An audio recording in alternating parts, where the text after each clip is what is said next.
Varicose veins కి సరైన చికిత్స కోసం సంప్రదించండి ఎవిస్ హాస్పిటల్. నమస్తే, మీరు చూస్తుంది సుమన్ టీవీ. నేను మీ కీర్తి.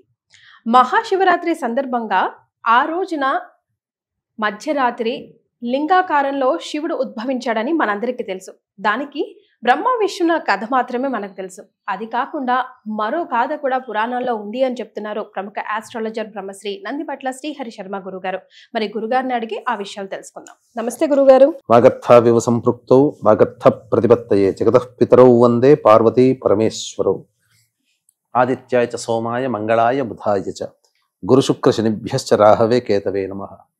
శృంగేరి జగద్గురు పీఠాధిపతులకి, కంచి పీఠాధిపతులకి నమస్కారములు తెలియజేసుకుంటూ కార్యక్రమాన్ని ప్రారంభిద్దాం. గురుగారు, మా అందరికి తెలిసిన కథే కాకుండా ఇంకొక కథ కూడా ఉంది అని మీరు ఎప్పుడు చెప్తుంటారు. శివరాత్రి సందర్భంగా శివలింగ ఆకారంలోనే ఆ రోజు ఆ సమయంలోనే ఎందుకు ఉద్భవించాల్సి వచ్చింది అని. బ్రహ్మ విష్ణుల మహేశ్వరుల కథ మాత్రమే మాకు తెలుసు. అది కాకుండా చరిత్ర ఇంకోటి ఉంది అంటున్నారు మీరు. అదేంటో తెలియజేస్తారా? తప్పకుండానమ్మా. ఇప్పుడు వీక్షించేటువంటి సుమన్ టీవీ ప్రేక్షకులకి అందరికీ విదితమే, సుపరిచితమే. బ్రహ్మ విష్ణువుల్లో నేను గొప్ప అంటే నేను గొప్ప, ఆది అంతం తేల్చుకుందాము. అది ఇద్దరిలో ఎవరు గొప్ప అని తెలియజేయడం కోసం ఈశ్వరుడు లింగాకారంగా వెలిసి ఆది ఒకరు అంతం ఒకరు చూసి రండి అని అంటే ఎవరూ చూసి రాకపోయేసరికి, కానీ బ్రహ్మ అబద్ధమాడతాడు నేను చూశానని. మరి నువ్వు చూసావని చెప్పడానికి సాక్ష్యం ఏంటి అని అంటే మొగలి పువ్వు సాక్ష్యం ఇస్తుంది. తర్వాత ఈ కేతకి పుష్పం అని అంటారు దాన్ని. తర్వాత ఆవు కూడా తలకాయతో చూశాను నేను, బ్రహ్మ చూడంగా నేను చూశాను తలకాయ ఊపుతుంది. ఇవన్నీ విన్నటువంటి ఈశ్వరుడు కోపగించి ఇది అబద్ధం చెప్పారు కాబట్టి బ్రహ్మకి 5 ముఖాల్లో ఉన్నటువంటి బ్రహ్మ పంచవక్త్రము కాస్త ఒక ముఖాన్ని శిరచ్ఛేదం చేస్తాడు. ఏ నోటితోనైతే నేను చూశాను అంతము చూశాను అని అంటాడో అది ఆ యొక్క శిరస్సును ఖండిస్తాడు. అబద్ధం ఆడింది కాబట్టి ఆ కేతకి పుష్పానికి ఈ సంబంధించినటువంటి పూజాది కార్యక్రమాల్లో నీకు అర్హత లేదు అని చెప్పడం. అలాగే ఆవు సురభి తలకాయ ఊపుతుంది చూశాను నేను సాక్ష్యం అనండి. కాబట్టి ఆ రోజు నుంచి ఆవుకి ముఖము అనేటువంటిది మాత్రం పూజనీయం కాదు, కానీ తోకతో మాత్రం నేను చూడలేదు అని చెబుతుంది. అందుకనే తోకని మాత్రమే పూజించే ఆచారం అప్పటి నుంచి వచ్చింది. అందుకని తోక దగ్గర స్మరణ చేసి తోకనే పుట్టుకొని తోకకే బొట్లు పెట్టి తోకకే పూజ చేస్తాం. అందుకనే తోక పవిత్రము కాబట్టే ఆ తోక నుంచి వచ్చినటువంటి మూత్రము, గోమూత్రము చాలా ప్రాశస్త్యమైంది.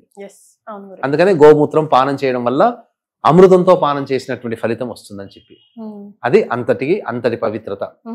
ఆ విధంగా అది ఉద్భవించినటువంటి సమయము మాఘమాసము చతుర్దశి తిథి సమయం, అర్ధరాత్రి నిశి సమయంలో కాబట్టి అది లింగోద్భవ కాలంగా చెప్పబడి ఉంది. ఆ రోజు నుంచి మాఘమాసంలో వచ్చే చతుర్దశితో కూడుకున్నటువంటి రోజుని మహాశివరాత్రి అని అంటారు. ప్రతి నెల చతుర్దశితో ఉండేటువంటి రోజుని మాస శివరాత్రి అని అంటారు. ఇది కదా అందరికీ తెలిసింది. దీనికి తెలియని ఇంకొక గాథ కూడా మనకు ప్రచారంలో ఉందమ్మా. గాథ ఇది మాఘ పురాణంలోనే మనకు చెప్పబడి ఉంది. ఏంటనంటే పూర్వము 5 ముఖములు కలిగినటువంటి దేవతలు ఎవరయ్యానంటే బ్రహ్మ, ఈశ్వరుడు. ఈశ్వరుడికి త్రినేత్రుడు, 3 నేత్రములు ఉన్నాయి కాబట్టి ఇద్దరి మధ్య ఒక సంవాదం వచ్చింది. నీకంటే నేను గొప్ప, నీకంటే నేను గొప్ప, కాదు నేనే గొప్ప అని ఈశ్వరుడు, కాదు నీకంటే నేనే గొప్ప అని బ్రహ్మ. వీళ్ళిద్దరు కూడాను తగవులాడుతున్నారు. తగవులాడుతున్నటువంటి ఈ సందర్భంలో ఇద్దరు, బ్రహ్మ ఈశ్వరుడు ఇద్దరు తగులాడుతుంటుంటే ఆ యొక్క ఈశ్వరునికి కోపం వచ్చి ఒక బ్రహ్మ శిరస్సుని ఛేదం చేస్తాడు, అంటే శిరస్సుని తీసేస్తాడు.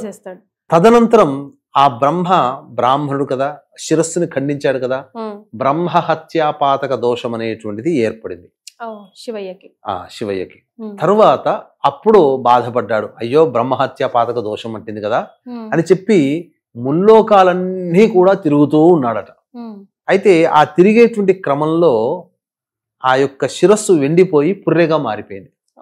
అంతే కదా, ఈ శిరస్సు నెల రోజులు భూమిలో పాతి పెడితే పుర్రె బయటకు వస్తుంది. ఆ పుర్రె పట్టుకొని ప్రతి ఇంటి దగ్గర కూడాను ఈ బ్రహ్మహత్యా పాతక దోషం ఎక్కడ తొలగిపోతుంది అంటే అతని చేతిలో ఉన్నటువంటి పుర్రె మాయమైపోతే ఆ ప్రదేశంలో బ్రహ్మహత్యా పాతక దోషం పోతుంది.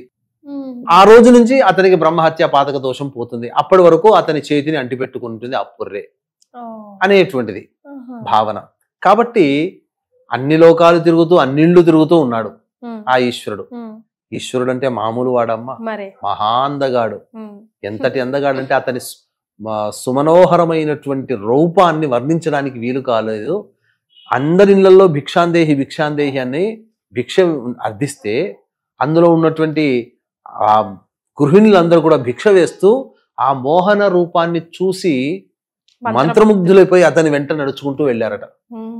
అంత వెళుతూ ఉండి మునీశ్వరుల పత్నులు కూడా వెళుతూ ఉండేసేసరికి ఆ మునీశ్వరులు తమ భార్య లేని ఇంటిని చూసి అందరూ కూడా కోపగించి అతనికి పురుషత్వము నశించుగాక అని చెప్పి అతని శపించడం జరిగింది. అన్నప్పుడు ఏమైపోయింది, అతని యొక్క పురీషనాళం అనేటువంటిది తెగిపడిపోయి కింద పడిపోయింది. పడిపోయిన తర్వాత అంతటా ఈశ్వరుడు తన శక్తి అనేటువంటిది పడిపోయింది కాబట్టి మొత్తము అతని యొక్క శరీరం అంతా కూడా అంతా ఆ పురుషనాళములో అతను నిక్షిప్తమైపోయాడు.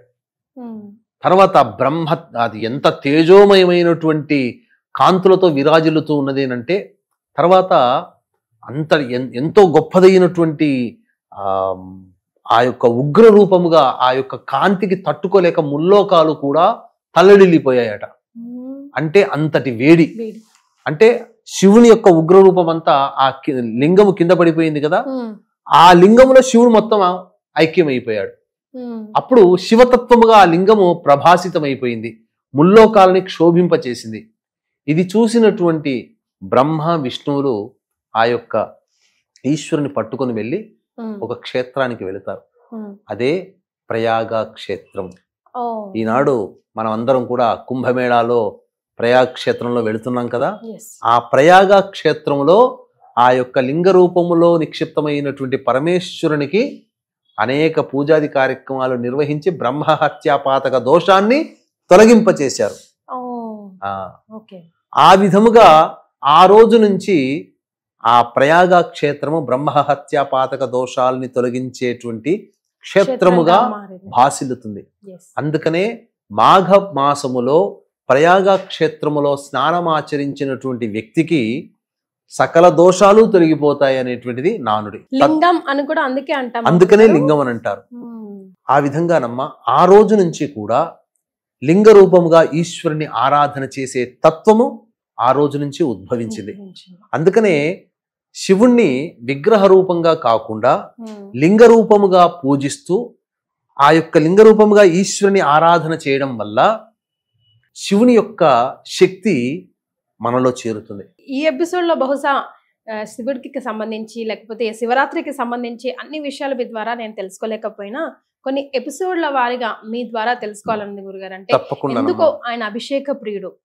ఏ నీరుతో లేదంటే ఏ ద్రవ్యంతో అభిషేకం చేస్తే ఎలాంటి ఫలితాలు మనకు వస్తాయి, అండ్ ఎందుకు మనం ఉపవాస దీక్ష శివరాత్రి రోజునే చేయాలి, ఎందుకు మనం జాగరణ చేయాలి, చేస్తే ఏ విధంగా జాగరణ చేస్తే సంపూర్ణమైన ఫలితాన్ని అనుభవించిన వాళ్ళు అవుతాం, ఇలాంటి ప్రశ్నలన్నిటికీ ఒక్కొక్క వీడియో రూపంలో చేసి శివరాత్రిని మన హిందూ ధర్మం చూస్తున్న ప్రేక్షకులందరూ కూడా హిందూ ధర్మాన్ని పాటిస్తున్న సుమన్ టీవీ ప్రేక్షకులందరూ కూడా సద్వినియోగం చేసుకొని ఆ పవర్ హౌస్ ని గ్రాస్ప్ చేసుకోవాలని మా కోరిక. తప్పకుండానమ్మా, అన్ని విషయాలు మన శివరాత్రి సందర్భంగా ఎలాంటి నియమాలు పాటించాలి, ఎటువంటి ద్రవ్యాలతో మీరందరూ అభిషేకం చేయాలి, ఎటువంటి పుష్పాలతో అర్చన చేస్తే ఎటువంటి పుణ్య ఫలితము, అలాగే ఏ ఏ సమయాల్లో శివుణ్ణి ఆరాధన చెయ్యాలి. జన్మకో శివరాత్రి అని అంటాం కదమ్మా, మళ్ళీ ఇటువంటి మహారోజు మళ్ళీ ఇంకొకసారి రాదు కదా. కాబట్టి ఎటువంటి సమయాల్లో ఈశ్వరుని విధిగా ఖచ్చితంగా ఏదో ఒక రోజు పోయి అట్లా అన్నిటికంటే ప్రధానముగా శివరాత్రి రోజున శివాలయాన్ని దర్శించుకొని మానవుడు ఉంటాడా? ఉండడు కదా. ప్రతి ఒక్కరు శివాలయానికి పోతారు కదా. కాబట్టి శివాలయానికి పోయినప్పుడు శివుడికి మనం అందరం చేసే ప్రదక్షిణ సరైనటువంటిదా కాదా అనేది పక్కకు పెడితే, ఏ విధంగా ప్రదక్షిణ చేస్తే 30,000 సార్లు ప్రదక్షిణ చేసిన ఫలితము, సాక్షాత్తు ఆ కైలాస శివుడి చుట్టూ తిరిగినటువంటి ముమ్మార్లు తిరిగినటువంటి ప్రదేశం ఇక్కడ ఉండి మన ఇంటి దగ్గర ఉన్నటువంటి శివాలయంలో చేస్తే ప్రదక్షిణ ఏ ప్రదక్షిణ విధంగా ఏ విధంగా చేస్తే కైలాస శివునికి 3 సార్లు ముమ్మార్లు ప్రదక్షిణ చేసిన ఫలితం ఇది ఇప్పుడు సాధ్యమేనంటే ఖచ్చితంగా సాధ్యమే. ఎందుకంటే అటువంటి గణపయ్య కూడా చేసి చూపించాడు. అటువంటి విషయాలన్నీ కూడా మనం వీడియోలో మనం ఖచ్చితంగా మీ ద్వారా ప్రేక్షకులకు తెలియజేసే ప్రయత్నం చేద్దాం. వీక్షించేటువంటి ప్రేక్షకులు కూడా చక్కగా ఇటువంటి వచ్చేటువంటి వీడియోల్ని చక్కగా అన్ని విషయాలు తెలుసుకోండి. శాస్త్ర ప్రకారం చెప్పేటువంటి ముఖ్యంగా ప్రదక్షిణలకు సంబంధించి. చాలా సంతోషం గురుగారు, ధన్యవాదాలు. సర్వం శ్రీ ఉమామహేశ్వర పరబ్రహ్మార్పణమస్తు.